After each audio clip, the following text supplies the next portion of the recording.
Quadro Saúde agora, oferecimento do Hospital dos Fornecedores de Cana aqui de Piracicaba. Rafael presente aqui novamente, doutor Rafael, tudo bem com você? Tudo jóia, né? Estamos já com saudade, o público também, né, doutor Rafael? Faz tempo que eu não venho aqui, né? É verdade, faz um tempo que você não veio faz aqui, um né? tempão, é. Aí o Agora pessoal... tô mais de volta. Fui convocado pela Mônica, daí eu vim. Ah, é assim, ela convoca. Ela não no meio do feriado, no meio do feriadão, né? Puxa Falei, vida. você tem que ir lá. Doutor Rafael Guena aqui conosco hoje, porque é um dia muito especial. Hoje é o Dia Mundial da Saúde Ocular, então... né? Vamos oftalmologista falar sobre aqui, saúde ocular. É médico, né, da sogra do neto. Então... Você mandou um abraço pra você. Um abraço do pai, do meu... Aliás, ó, tem que falar que do meu pai, ele é médico do meu pai e da minha sogra. Pronto, tá na família. Em breve vai ser do neto, porque ele não para de ver moscas volantes. Assim, não, então daqui a logo pouquinho... vou o neto consultar. precisa ir lá mesmo. Quando ele vai olhar o monitor aqui... Você vê, né, que ele enruga toda a testa, Minha assim. sogra é fanzaço. Nossa, ela é fã. Vai, Rafael, vai. A senhora quer ir lá? Não, eu vou assistir daqui. Vem aqui. Mas vamos lá, você participa ao vivo conosco, 2534-1234, é o quadro Saúde, agora oferecimento Hospital Fornecedores de Cana. Pode ligar, estamos ao vivo nesta sexta-feira, 18 horas e 50 minutos, 2534-1234, você participa ao vivo conosco. Vamos falar um pouquinho, então, do dia, que é o dia muito importante hoje, né? Dia Mundial. E vamos falar também dos problemas aí que acaba acarretando, né? Essas doenças, né, que acarretam aí prejudicam a nossa visão, né, doutor? O que a gente vai falar aí? O que você tem Vamos falar, a Mônica também tem umas imagens, né? Daqui a pouco a gente vai pôr as imagens também. Vamos falar sobre conjuntivite. Essa época, agora voltou um pouquinho a chuva, né? Mas é uma época muito complicada, tanto para a respiração e a questão também da conjuntivite. Queria que você falasse um pouquinho aí, os cuidados que a gente tem em se evitar contrair a conjuntivite. Bom, conjuntivite é uma doença de... Ela atrapalha muitos serviços, assim, né? Porque ela tem uma transmissão muito grande. Então, os pacientes que adquirem a conjuntivite, eles têm que ser afastados não por um cuidado próprio do paciente, mas sim para proteger as pessoas que estão do lado. Porque a infestação que ela faz, passa muito rápido, ela é muito rápido. Se você cumprimentar uma pessoa que está com conjuntivite e não lava a mão, não passou um álcool e coçar o seu olho, você fatalmente pega. O que é um vírus? É um vírus. É um vírus. A maioria, existem vários tipos de conjuntivite. Quando a gente fala dessa conjuntivite que é mais comum, que acontece no dia a dia, a gente está subentendendo que é uma conjuntivite viral. Tá? Então ela tem uma alta transmissibilidade entre uma pessoa e outra, então você acaba tendo que ter muitos cuidados de higiene pessoal para que isso não seja transmitido entre as pessoas. Então você está numa estação de trabalho e você está com conjuntivite, você tem que não ir trabalhar para proteger os outros, né? Então, senão todo mundo naquele setor vai pegar conjuntivite. Rafael, mas nesse caso tem a questão do atestado? É dado atestado?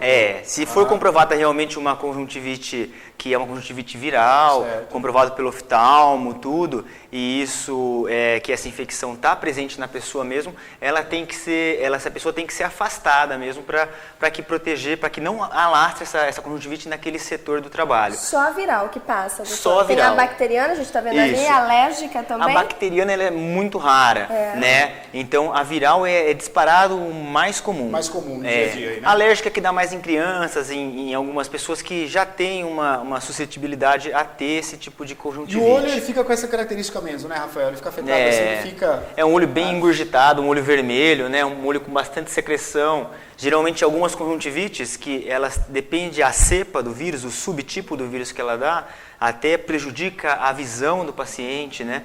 Então isso precisa ser acompanhado pelo médico. A gente vai falar já da questão aí do tratamento. Tem telefone, vamos atender o telefone primeiro. Perguntar o tratamento, perguntar sobre a aliança. Cura aliança mesmo ou não? A Mônica tá fugindo da aliança faz tempo. Mas não é por conta da conjuntivite, viu? Não é por conta da conjuntivite. Como assim? A aliança cura essa conjuntivite? Então. Daqui a pouquinho a gente vai falar. Alô, boa noite. Alô? É Simão do Jardim Gilda. Oi, Simão. Pois não, pode fazer a pergunta. Fique à vontade. Eu fui fazer um exame de fundo de olho da clínica que eu fui encaminhado pelo SUS, nesse outro lugar, e deram o resultado, eu li no exame que estava escrito DVP. Eu não sei se é doença visual progressiva ou o que é, e não me deixaram ficar com o exame. O médico pediu o exame para ele e tinha outras coisas lá, mas eu não lembro de cabeça o que era. Você queria saber o que significa esse termo, é isso? DVP. Como que é? DVP.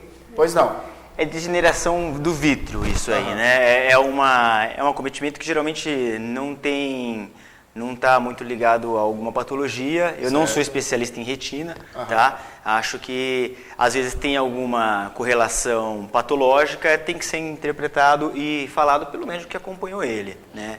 Acho que isso, na maioria das vezes, a gente não acarreta em nenhuma coisa mais grave. Mas eu acho que fazer acompanhamento com o doutor, né? Daí tem que acompanhar com o doutor dele, né? Tem que ver o que é. Tem vários significados. Que não pode deixar, né? Se ele pediu alguma razão, tem. Né? E daí ele tem que pedir isso, esclarecimento, porque daí depende do fundo de olho, de fazer tudo uma avaliação mais profunda aí do caso dele para ver. E no oftalmo, quanto tempo? Uma vez ao ano, doutor? Depende a faixa etária, né?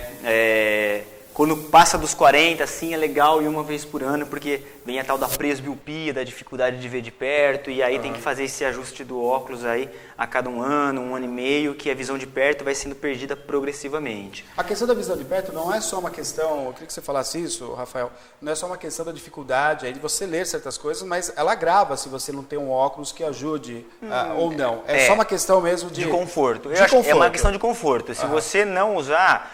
esse quadro ele vai piorar, né? Depois que a gente passa dos 40... Mas 40 tudo piora, né? Muita coisa, né? Tem coisa que melhora. Não é assim, o que melhora? Piora. Não, tem coisa que melhora. Claro, a experiência. A experiência melhora, né? É verdade. Pelo amor de Deus, hoje é sexta-feira. A experiência melhora. Ele começa depois a ter que... Eu não cuido disso, viu? Sou vai começar com depressão. Acabou o programa, ele vai ficar pedindo receita. Agora, o Neto, ele vive aqui com essas moscas. Ele fala que tem um monte de mosca volante aqui. Mas eu não vejo mosca nenhuma ainda, doutora. Não, o problema deve estar no olho dele, isso também é coisa depois dos 40. Depois dos 40 também, parece as moscas. Atrai, né, amor? Depois dos 40 atrai mosca. Tem mais jeito. Tem mais jeito. Participa ao vivo conosco, 25, pode deixar o telefone aí, 25 34 12 34, pode ligar, estamos ao vivo nessa sexta-feira, você participa, tirando suas dúvidas. Bom, vamos explicar para falou em aliança, a Mônica, ela fica apavorada, viu? Falou aliança, mas assim... Mônica, foge da aliança. Foge da aliança. É que tem aí eu não sei se isso funciona, vou botar para o Rafael. A questão começou, irritação no olho, passa aliança, esquenta aliança de ouro, encosta daquela queimada. Isso resolve mesmo ou acaba piorando a situação? Às vezes acho que piora, tem outras coisas, é o próprio calor do corpo, porque às vezes eles falam que a aliança é bom quando você tem um tersol, né, que fica Sim. O tersol é uma inflamação da glândula, de umas glândulas que chamam glândulas de Meibone, que ficam na periferia da pálpebra, que são importantes para uma parte importante da lágrima, elas secretam uma parte gordurosa da lágrima. Essas glândulas, por alguma razão, elas acabam entupindo e retendo a sua secreção dentro dela, né? Uma vez que isso acontece, como é uma glândula rica em lipídios, ácidos graxos, ela acaba sendo infectada pelas próprias bactérias que vivem nos nossos cílios, né? E isso, uma vez que é infectado, ela dá origem a uma infecção local. Um dos tratamentos para a gente fazer a drenagem dessa glândula é a gente usar compressas quentes, compressas mornas. Entendi. E às vezes as pessoas esquentam a aliança e colocam lá a aliança, como se fosse um calor local, para ajudar isso aí, essa secreção a sair, a purgar, que o pessoal fala, sair e a livrar aquele ducto daquela obstrução. Entendi. Né? Então, muito melhor do que a aliança é você esquentar uma água numa panela, pegar um paninho limpo lá, molhar nessa água quentinha e passar e colocar. E até menos risco de contaminação. Contaminação. Que fica no dedo para um monte de sujeira. Não usa não. Não precisa de aliança, né? Não vai precisar de aliança, hein, Mônica? Se livrou. Me livrei. Doutor, vamos falar também de catarata. Doutor, sempre que vem aqui, né, muitas pessoas têm dúvida, que também acaba surgindo depois dos 40, viu, né? Então a gente avisa. Felicidade. E ele separou umas imagens aí, doutor, para o doutor explicar pra gente um pouquinho essa catarata, né? O que ela comete no olho, a cirurgia, se é complicada, enfim. Bom, aí a catarata tá mais na minha praia aí mesmo, né?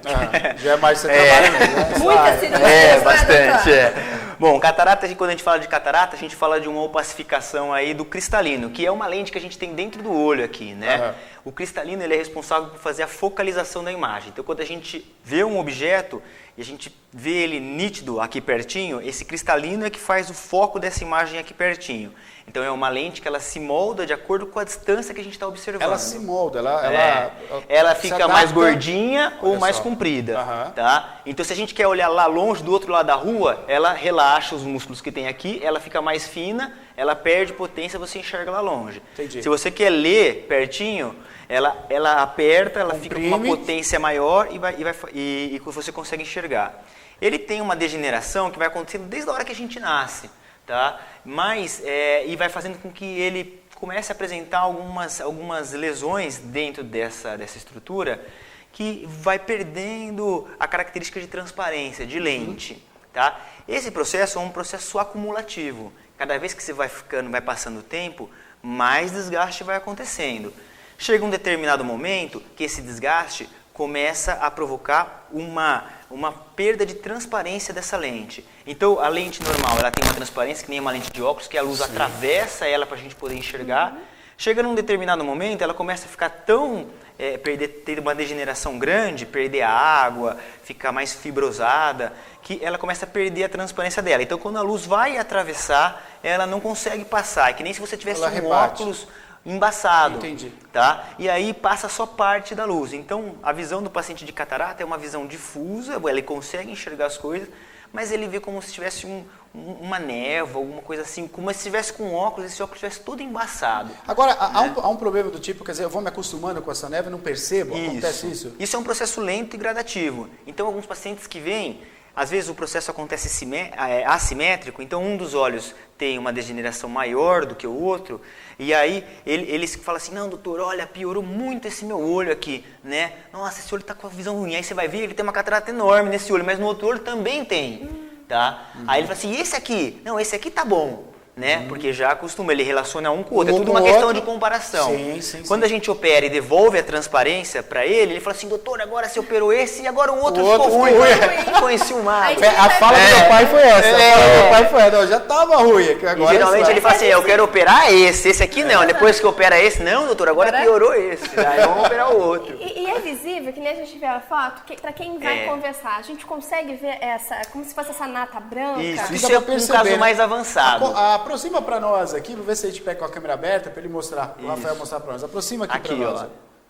Então, esse aqui é um caso mais avançado de catarata. A gente percebe que é um quadro onde, se você olhar bem, às vezes o paciente chega no consultório e a gente que já tem mais experiência, bate o olho e já vê que é catarata. Aqui dá para perceber, fica nessa câmera mesmo, mostra aqui em cima para nós. Esse aqui não tem nada que fica... Por que é preta aqui a pupila? Porque dentro do olho é escuro. Né? E aí, aqui a luz não tem nenhum anteparo que ela pare. Então ela passe totalmente. Aqui está passando, então você abaixa para nós, Mônica. Olha aqui. E aqui ela reflete a lente intraocular. Isso é um caso avançado, né? Isso já é um caso mais avançado. Não precisa chegar nesse ponto para operar, porque esse ponto aí já tem uma característica muito grande. Então, às vezes você olha, mas doutor, eu não estou vendo. Então, e como é que é feita a operação? Como é que retira essa névoa aqui? Como é que é feito isso? A gente faz uma incisãozinha na córnea, né? Certo. Geralmente a incisãozinha que a gente trabalha com a evolução das cirurgias, essa foi a grande sacada para a evolução tecnológica das cirurgias. A gente começou com incisões que iam pela metade do olho até, que eram 9, 10 milímetros que a gente abria, até que hoje a gente consegue fazer uma incisão de 1,8 milímetros. Nada. Nada. E a gente entra aqui e a gente aspira, ela tem uma cápsula, que até está aqui a cápsula, que é um invólucro, e o meio é o que está transparente. Então a gente entra com um aparelhinho que chama faco emulsificador, tá? A gente faz algumas manobras e a gente consegue retirar limpar toda essa parte aqui de dentro. Esse aparelho ele tritura essa catarata e aspira. E só fica um invólucro aqui, ó, como se fosse um tremoço e aqui a capinha do tremoço. Então você tira só o conteúdo, tá? E aspira isso aqui. E aí a gente consegue, hoje em dia, com também a evolução das lentes, usar lentes de alta qualidade, onde que a gente consegue dobrar a lente. Então a lente é colocada aqui dentro? Aqui dentro. A gente coloca a lente que ela dobra e ela dobra para entrar numa incisão de 1,8, 2,2 milímetros, aí depende da característica da lente. E a gente solta ela aqui e ela entra aqui dobradinha e ela expande. Ela abre. Como se fosse um guarda-chuva. Olha só. E aí fica a lente, daí a gente aspira tudo e faz as manobras. É demorada essa cirurgia, doutor? Não, a gente faz bastante, bem rapidinho. Bem rapidinho. E a recuperação? A recuperação também é rápida, varia um pouco de paciente. Às vezes os pacientes, que nem a gente faz em média, a gente está fazendo lá no Hospital dos Fornecedores, também na Santa Casa, a gente faz em média umas 10 a 12 cirurgias por vez, por período. Por período? Puxa vida. Então, eu e minha equipe são a minha instrumentadora, as circulantes, a enfermeira do hospital, os médicos que fazem o pré e o pós-operatório, mas sou eu que opero. Tá? E a gente tem um esquema bem sincronizado que a gente consegue atender um número grande de pacientes. Maravilha. Então, quando a gente opera, eu sempre falo para os pacientes assim, a gente nunca sabe como é que vai ser a sua recuperação, tá? Então tem pacientes que melhoram, a gente faz a mesma cirurgia num paciente, ele demora uns 3 dias para ficar com a visão boa. Certo. Tem pacientes que a gente faz a mesma cirurgia, ele sai da cirurgia já vendo tudo. Olha. E isso é um problema, porque quando chega no pós-operatório, eles sentam todo mundo junto, esse que vê tudo fica fazendo inveja pros outros. Assim. Olha lá. Eu tô chegando tudo. Aí o outro fala assim, será que deu errado a operação? O que aconteceu? E aí, assim como tem pacientes que fazem a mesma cirurgia e demoram alguns meses para melhorar. Isso é uma recuperação, depende da qualidade da córnea do paciente. Essa estrutura, ela incha. Todas as cirurgias ela incha e cada paciente tem a sua velocidade de recuperação. Agora, doutor, rapidamente fazendo um aspas aqui. Já tem o telefone, a gente tem telefone, já vai atender. Rapidamente, só para a gente chamar esse assunto, que eu acho que isso tem a ver e eu quero saber a sua opinião. E nesse caso dos mutirões que a gente vê, a cidade leva aí, a gente vê uma ação, né, ligada ao governo do estado, ao governo federal, também às prefeituras, e os profissionais operam e em um dia eles operam aí e vão embora. E no caso dessa recuperação, por exemplo, dessas dúvidas da recuperação dia a dia, como é feito aí no Hospital Fornecedores de Cana, quando o paciente retorna com você amanhã. Ele teve alguma dúvida? O meu amigo ligou e falou que o dele tá legal. Tá chegando tudo, o meu não tá. Vou lá com o Rafael. Aí você atende, explica. Isso. E no caso desses mutirões, como é que fica? Há um suporte? Esse sempre foi a nossa grande crítica aos mutirões. Tanto é que na cidade, a gente agora, com o apoio da prefeitura, a gente conseguiu fazer um esquema na cidade, um esquema que é uma equipe da cidade. A equipe da cidade. Que cuida. Perfeito. Então, as cirurgias que acontecem tanto no Hospital dos Fornecedores, quanto no Hospital da Cana, quanto na Santa Casa, quanto no AME de Piracicaba, são os lugares onde que a gente considera que são as cirurgias mais legais assim, de ser feitas pelo SUS. Tá? Que são unidades onde que as equipes estão preparadas para dar o suporte de como tem que ser feito. São locais. Qualquer momento você pode encontrar com o médico, marcar uma consulta com ele que vai encontrar com ele. A gente faz a gente atende um volume grande de pessoas, mas isso não quer dizer que é um atendimento ruim. Então esses pacientes, a gente conseguiu até um patrocínio para eles receberem os colírios da cirurgia, para a gente ter a segurança dos colírios. Eles fazem um acompanhamento com a gente. Eles têm palestras explicativas sobre o que é catarata, sobre o que é cuidado. E ele tem um livre acesso. Eles ficam com o telefone na mão, caso eles tenham dúvidas, eles agendam a consulta para perguntar. E nesse caso do posto de saúde, doutor, já encaminha para o AME, já encaminha do Sistema Único de Saúde, já encaminha para o oftalmo? Existe toda uma regulamentação no sistema que a gente chama de CROSS, que é o sistema que gerencia a região. Tá? E isso a gente consegue fazer com que esses pacientes sigam um fluxo que hoje está mais ou menos em um mês e que ele consiga entrar para fazer essa sua cirurgia, né? Entrar numa triagem, ser atendido por um médico, esse médico dá o diagnóstico, ser reavaliado, preparar os colírios para a cirurgia e ir para a cirurgia, para a gente acompanhar. Estamos ao vivo aqui com o quadro Saúde Agora, oferecimento do Hospital Fornecedores aqui de Piracicaba. Você participa ao vivo nesta sexta-feira, 2534-1234. Pode fazer a sua pergunta para o Dr. Rafael, ele vai tirar suas dúvidas. Alô, boa noite. Alô, boa noite, né? Boa noite, quem está falando? É Geni. Ô, Geni, tudo bem com você? Tudo bem com você. Tudo bem, graças a Deus. Qual o seu bairro? Eu moro na Ibirapuera. Ibirapuera. Isso. Acompanhando o programa Piracicaba agora. Pode fazer a pergunta para o Rafael. Eu queria fazer uma pergunta para o Dr. Rafael. Pois não, fique à vontade. Eu fiz cirurgia de catarata faz 4 anos, eu fiz com ele mesmo. Ficou excelente a cirurgia. Maravilha. Só que agora faz uns 6 meses que na vista esquerda, quando eu olho assim nas coisas, na parede, no teto, aparece uma mancha escura muito grande, sabe? De uns 20 centímetros mais ou menos. Assim fica aqui, é tipo um algodão, um chumaço de algodão, só que escuro. Eu queria saber se tem que fazer alguma coisa, ou se é no olho que ela operou? Não é da cirurgia. Não entendi, é no olho que ela operou? Foi no olho que foi operado ou foi no outro olho? Eu operei os dois, só que eu já tinha a mosca volante antes. Já tinha mosca? Agora apareceu no esquerdo. Aí apareceu no esquerdo também. Agora ela moscou, né? Isso às vezes é comum, você ter essas manchas na visão que se movimenta, essas moscas volantes, acontece uma frequência maior em quem opera até, né? Até eu usei a terminação errada para o outro colega, aquela lá é descolamento de vítreo posterior, que é DVP, né? Então, às vezes você tem uma DVP e isso fica com essas moscas volantes na visão, né? É uma coisa que acaba fazendo, o vítreo é uma gelatina que a gente tem dentro do olho, e essa gelatina, ela às vezes sofre uns processos de condensação, e essa condensação acaba fazendo algumas sombras. É exatamente isso aqui, ó, né? Então, essa gelatina, isso aqui tem um gel aqui dentro que preenche tudo isso aqui. Tá? E isso faz umas condensações, e quando a luz passa, ela bate ali e reflete como se fossem umas moscas volantes. Certo. Isso também tem que ser visto, porque pode ser alguma coisa grave, tá? Só dá para falar quando o oftalmo faz um exame de mapeamento de retina, um fundo de olho, porque um sintoma de descolamento de retina pode ser exatamente o mesmo sintoma. O mesmo tá? sintoma e tem que ser visto quando você tem uma coisa que algum médico já falou para você que não era nada, tudo bem, mas quando você tem uma queixa nova que aparece, tem que ser visto. Nada correto é voltar no doutor e fazer o exame, Isso, né? tem que dar uma olhada, sim. Tá? Acompanhamento. E depois que opera a catarata, tem um tempo de acompanhamento, doutor? Tem. Geralmente a gente faz um pós-operatório que dura aí de uns 15 dias assim, para o paciente, para tirar ele daquele quadro de acompanhamento da cirurgia. É muito difícil, depois de um tempo da cirurgia, que passe esses 15 a um mês depois da cirurgia, de ele ter algum problema.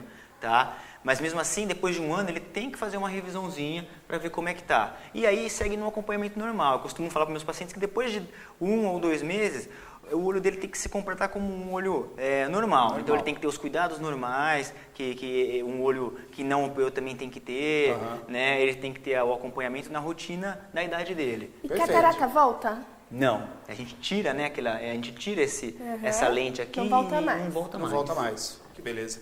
2534-1234, estamos ao vivo aqui com o Dr. Rafael, oftalmologista do Hospital Fornecedores de Cana. Você participa conosco. Pode ligar nessa sexta-feira, 19 horas e 10 minutos. Você liga e participa. 2534-1234. Vamos falar da criançada, férias, a criançada está se divertindo e aí de repente percebe, aí está tendo dificuldade. Puxa vida, o garoto ele não está enxergando direito, ele está forçando a vista. Nesse momento de férias eu estou percebendo algo aí. Vamos falar um pouquinho das crianças, né? Chamando a atenção primeiro dos bebês, né? Quais são os problemas que podem surgir com os bebês nas primeiras semanas de vida, Rafael? É importante o bebê fazer um teste do olhinho, que é uma lei, né? É uma coisa que é institucionalizada em qualquer hospital, maternidade que faz. O pediatra já faz esse teste do olhinho, que é um teste super rápido e que tem a chance da gente diagnosticar vários acometimentos no olho oftalmológicos, né? Quando a gente faz esse segmento, o teste do olhinho estando tudo bem, às vezes a mãe pode ficar bem tranquila quanto às primeiras semanas de vida aí da criança, tá? Normalmente, as coisas que mais acometem as crianças são, às vezes, obstrução do canal da lágrima, uma coisa muito comum, que geralmente, a maioria dos casos tem uma resolução espontânea, né? E a partir do momento que o pediatra faz uma solicitação de alguma consulta oftalmológica para o bebê, eu acho que aí a mãe tem que levar para o bebê. Senão o teste do olhinho, e aí tem que conversar com o pediatra de cada uma. Acho que quando surgir alguma dúvida, essa criança tem o olhinho torto, essa criança está com uma manchinha no olho, aí o pediatra faz essa requisição. O olho, eu já ouvi isso, torto, mas vai voltar. Existe, porque tudo para criança parece que volta, tá tortinho, mas volta, tá assim, mas volta. É normal acontecer isso mesmo? Em relação ao desvio ocular? Ao desvio ocular. Existem alguns desvios que são intermitentes. A Mônica, ela tá olhando assustada para mim. Viu, eu tô na prática para ser pai, bem, tô pesquisando. Quando eu era criança, eu tive tal de estrabismo. E eu tinha que ficar fazendo exercício para olhar no dedo. Isso fazia mesmo. E usar o óculos. Só que eu não usei nem o óculos, quebrei as perninhas, não usei. E fiz um pouco de exercício. Mas não fez mais? Não, mas acho que consertou. Eu acho que consertou, eu já te examinei. Ela acha que consertou, eu consertei. Mas tá bom, né? Dá pro gasto, Faz parte do charme. Mas tem isso mesmo, que volta, né? Tem. Existe o mais importante de você ter um desvio ocular não é nem você deixar o olho no lugar, o olho ficar retinho. O mais importante é você desenvolver as duas visões. Certo. Né? Então, muitas vezes a gente prescreve tampão para as crianças, para fazerem oclusão do olho, não é para voltar o olho no lugar, e sim para que aquela outra visão desenvolva. Porque a criança, quando ela nasce, ela não enxerga, ela não sabe enxergar. Ela desenvolve a visão até os 8 anos de idade. Olha só. Né? Então, nesse período, ela tem que ter essa maturação desse desenvolvimento que aconteça sem nenhum prejuízo. Certo. Tá? Quando a gente tem alguma obstrução na chegada da luz no olho da criança, isso promove um subdesenvolvimento daquela visão. Então, um olho que é torto, um olho enxerga para frente, o outro olho enxerga aqui. O cérebro acha uma confusão essa coisa. Então, ele acaba apagando a visão que está torta, só fica olhando para frente. E aí a gente tem que colocar o tampão no olho que está para frente, porque para outro olho forçar a desenvolver. E aí o desenvolvimento acontece de uma maneira simétrica. Perfeito. Né? Então, acho que daí depois você corrige cirurgicamente os olhos, deixam eles alinhados. Perfeito. Estamos ao vivo aqui, tendo uma aula, né? O oftalmo, Dr. Rafael Gueira, que tira as dúvidas. Tem telefone? Alô, boa noite. Boa noite. Boa noite, quem está falando? É aqui a Mara, aqui do Castelinho. A Mara do Castelinho. Pois não, Mara, pode fazer a pergunta pro doutor. Eu fiz uma cirurgia, está fazendo 1 ano atrás, né? E com a Maria Ângela. E ela colocou uma lente assim especial, né? Que eu paguei a lente. Mas deu um buraquinho no fundo do olho, então eu não fiquei enxergando mais do que enxergar, fiquei a mesma coisa. E eu queria perguntar para ele se tem alguma cirurgia que pode corrigir esse defeito aí. Um buraquinho no fundo do olho. Precisa ver como é que é esse buraquinho, né? Geralmente o que a senhora está falando é que é uma alteração na parte posterior do olho. Aí a senhora tinha 2 coisas que não tem uma correlação uma com a outra. Certo. Era uma catarata e também um acometimento da retina. Isso é muito importante, porque é como se a catarata é como se fosse a lente da máquina fotográfica, e a retina é como se fosse o filme, aqueles filmes antigos, né? No tempo do Neto, aqueles filmes, aquelas máquinas que tinha que revelar. Tem que revelar. Manivela, tinha que revelar. Aqueles que, então, se você tem um acometimento do filme da máquina fotográfica, da retina, a gente não consegue ter uma boa captação da imagem, mesmo operando a lente, mesmo operando a catarata. Tá? Então, são 2 coisas que estão separadas. Tá? Se esse buraco tem ou não uma indicação, uma possibilidade de melhora, aí tem que ser vista por um retinólogo, por um médico que é especializado em retina. Existem alguns buracos que tem jeito, isso depende muito do tempo, do tipo do buraco, do acometimento. Existem buracos que não tem mais jeito, tá? E aí tem que ser um médico especializado. Quando chega um paciente desse para mim que tem um buraco na retina, eu nem vejo porque eu não sei ver, eu mando para o retinólogo. Eu mando para quem sabe. Tá? E aí na cidade tem ótimos retinólogos aí, eles conseguem dar atenção todas para analisar legal. Perfeito. Né? Rafael, obrigado pela sua participação. Voou. Participar mais vezes aqui. Pode deixar. Mandei um abraço, viu, sogra querida? Tá Foi dado um abraço aqui, tá bom? Quando for na consulta, não vai me cobrar mais. Rafael, muito obrigado, viu, pela sua presença. Obrigado. Bacana a sua participação. Até mais. Você acompanhou o quadro Saúde Agora, oferecimento do Hospital Fornecedores de Cana, aqui de Piracicaba.